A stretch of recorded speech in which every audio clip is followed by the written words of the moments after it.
رده بوتون شاید روستایه بیستون دختر زیبایه بیستون دختر خوش تیپا گوش بارت گل تاریفا که نازور کنده پلونتانی بادامن دوین چمانی چمی چو سیادا چاری کابگان ملک و رفتاری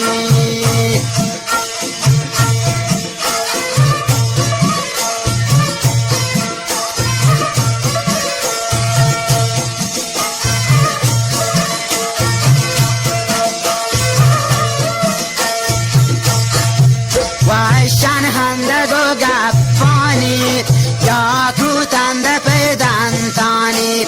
هر روز دیستنی آسانه افسوس که خریدی گرانه چاره صورت و گلزاره داره دانا دلاتی ساره چاره در خدایی دادا خیراتون گوتی بالادا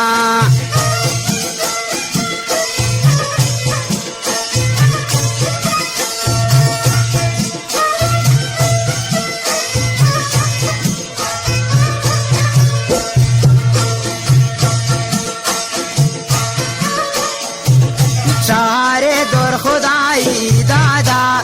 زیباین گوتی بالادا هر روز فدل آزارا گریدی گل تمام بازارا چمی گو منن تو هندی گل پاناوتیان رندی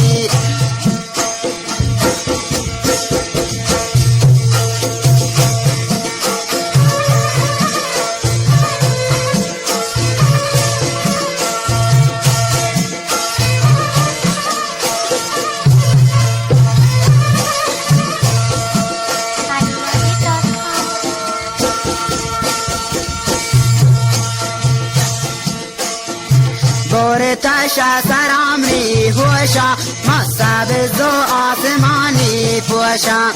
عشقا کرتم نا بیچاره بوتون شاغمان